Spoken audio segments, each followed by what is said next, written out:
Well, welcome to sunny Arizona. A fitting place, I think, because what I'm going to do in this video is to shine a light on a bold new way of making decisions in your life.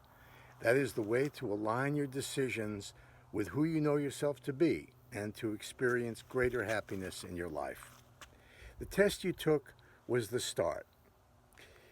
We all tend to think that our integrity is pretty sound, but in fact, we miss things, a lot of things. We miss things because we dismiss them as small, thinking they have nothing to do with integrity and that we'll be ready for the big things when they come along. But this is an illusion and the cause of much of our unhappiness. You see, the key to readiness for the big things, the big decisions in our lives, the ones we think really influence our happiness, is learning to pay attention to small things.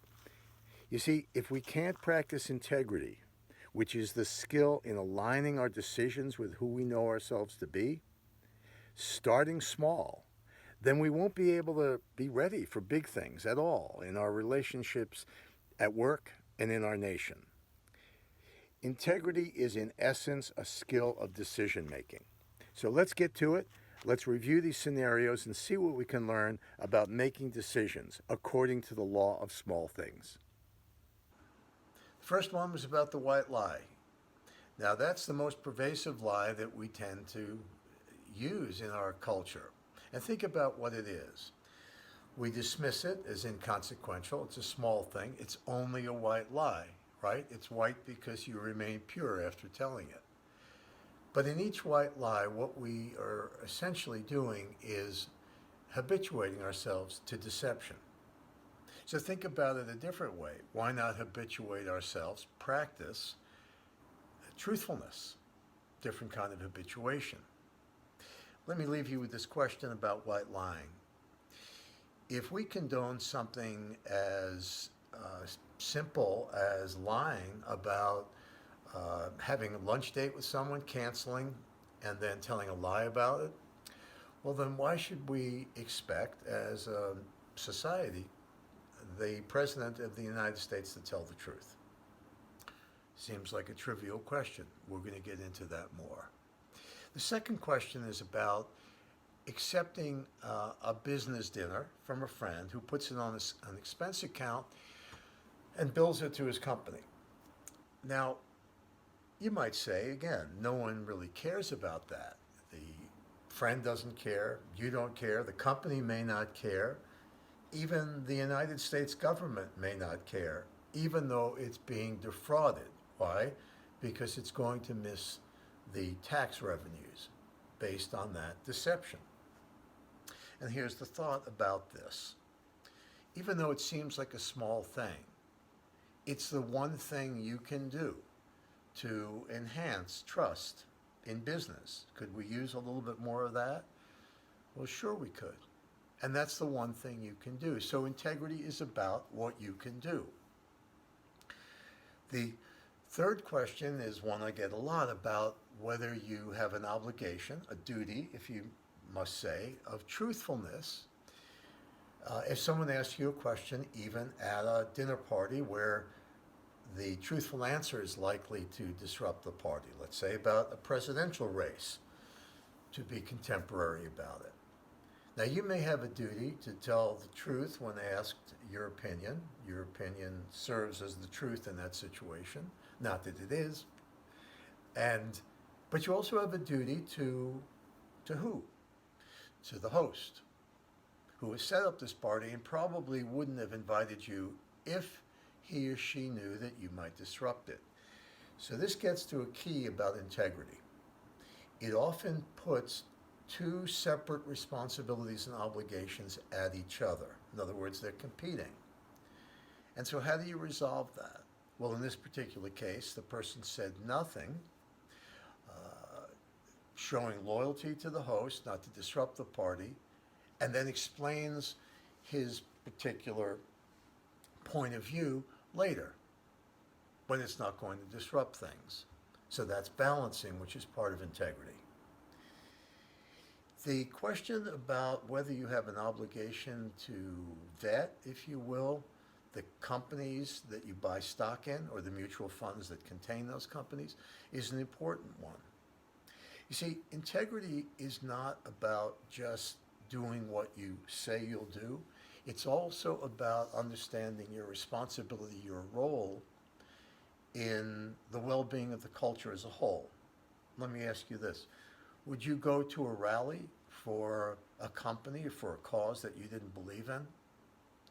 Well, then why would you invest in such a company? So integrity is understanding your implied obligations to reflect what your views are, what your understanding of truthfulness is. Now, the next question about a diet is one that's I get a lot because people say, well, if you can't stick to a diet, you show no integrity. Well, the integrity is the discernment and fulfillment of obligations, responsibilities, contributions to other people. Now, let me repeat that. Integrity is the fulfillment of your obligations to other people, not to yourself. Now, yes, there's a concept of how you're not keeping your word to yourself, but you're not harming anyone else. It doesn't have to do with the collective well-being. Don't you think we have enough to do managing the many issues we have with regard to other people and our obligations to them?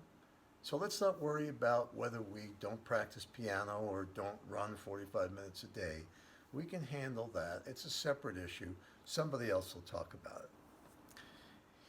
In the example of the father who can't make his daughter's basketball game, he seems to do everything right. He goes up to his daughter, he apologizes profusely, he promises to make up for his absence, he explains to her something came up and all of that. So is that a manifestation of integrity? Well, the answer is no, because he failed to do the most important thing in this situation.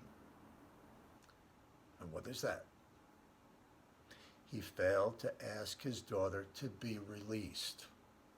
Will you release me from my promise? Think about that. Think about doing that in your daily life. Instead of just wishing to be released from a promise or wishing to break a promise and then showering the person with all your reasons that are good to you, but to the other person it's, well, wait a minute, you made a promise. Don't you owe me the responsibility of withdrawing by seeking my permission? It'll never be withheld, ever. Trust me. Try it. It really works. It shows a lot of respect. It shows integrity. The last example is the one about the layoff. And in this particular example, the person was sworn to secrecy by the head of the company, but in some way communicated to his friend, his coworker, to whom he owed a duty as well. Again, competing duties to the boss, loyalty to the boss, and loyalty to a friend who you knew was going to make a major commitment and lose a lot of money. Now, he didn't say you're going to get laid off, but what he did was give hints, indirect indications to rethink his actions. And in that way, he was fulfilling both duties. He wasn't telling the person that he was going to get terminated, laid off, but he was giving him a chance to reach that conclusion himself. Integrity is very much an art of balancing competing duties, not making a hierarchy out of it, but having the moral resources, the moral resourcefulness to figure out a solution that serves both duties. Now, we're going to get into that. Great decision makers know how to do that, and you will learn. Now, there are many myths about integrity, and some of them were displayed in this test. And so let's just go through some of them. Integrity is not served only by being ready for big things. In fact, the belief that you'll be ready for big things without practicing on small things is an illusion. Integrity is, in many ways, a very painstaking process, but it'll be fun, I assure you, of learning how to fulfill promises in small things. Then you'll be ready for big things. So that's the answer there, and that the myth is that you'll be ready for big things without practicing. Another myth is that integrity is keeping your word. Now, we just saw that the father had every potential to operate with integrity, even though he wasn't keeping his word. By doing what? By asking to be released. Critical concept. It's not about keeping your word no matter what. It's about understanding that if you have to break it, that you seek and receive permission. The third myth in the test is that the only promises you have to fulfill are the ones you make explicitly. So you see there's a realm of explicit promises. I'll meet you for lunch at 12 o'clock and I'll be there. And then there's the realm of implied promises, which is much bigger. And that's where integrity resides. The dinner party was an example of the implied promise to the host, even though the person never said to the host, I promise not to disrupt it. It was implied. If you borrowed a library book, or a book from a friend rather, and just because you didn't promise a time to return it, does that mean you have no obligation to return it? What about voting? Do you promise anybody to vote? But it's an obligation, it's a promise, it's an implied promise. Same with charity, same with civility in public places. Okay. Probably the biggest myth that we suffer from is the myth that integrity is sticking to your guns. Well, we see what that has wrought in Washington or in our business places or even in our families. Sticking to your guns usually means being rigid about a belief. Now, what is a belief? A belief is a position that you hold that may or may not have any reality to it, may not be truthful. But it's important to you, so you express it with vigor and certainty, and that's why you believe it's true. And you believe integrity is holding to that no matter what. But integrity is really the opposite. It's not so much the boisterous assertion of your conviction, but it's the willingness to question all your convictions. Because at the end, you come out with a sense of a process that you can believe in and that you can say confidently to not only to yourself but to others. Integrity is not something innate. Integrity is something you practice. People think it's something you're born with and can't learn. It's like you just do it. It's like a Nike commercial. But think about that. Anything worth doing is worth practicing. In fact, you can't do it without practice. And studies show that integrity or honesty, truthfulness, the capacity for trust, to be trusted, is the most revered quality. So if we send people to school to learn management or law or medicine, and we set them into the world to practice, well, why not think of integrity, which we revere more than anything, as the same thing, something we have to practice. So integrity is a practice with small things.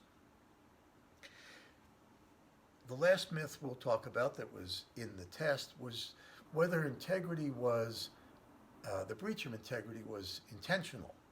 In other words, we're conscious of lying, breaching truthfulness, and doing something wrong. Well, I think you can see from these examples and from the myths from which we suffer that integrity is really a failure to see the opportunity we have in front of us to understand that there's integrity content in the smallest thing. So it's not so much our intent to commit wrong, but it's our failure to recognize the situation in which integrity is required. And now that's a whirlwind tour, but what is the point of this? That integrity is not about saying to yourself, I have integrity, as if it's a permanent possession. Integrity is a practice. You're going to blow it, and then you're going to fix it. You're going to miss the mark, and then your aim will get better. Integrity is not about patting yourself on the back and saying, I have integrity, I'm a good person, or even having other people say you're a good person. It's about the way you make decisions. Do you fulfill your responsibilities to others? And in that way, make a contribution to the culture, to the society around you. So if there's one thing that we're missing, it's that breakdown. But it's really important personally, because the more you can reflect yourself in decisions that are carefully chosen, despite the mistakes, the more you can align yourself with who you know yourself to be. That leads to peace, contentment, happiness, service to the world, contribution, and perhaps above all, a way of looking at the world and operating in the world without guilt, because your decisions are so careful and refined through practice.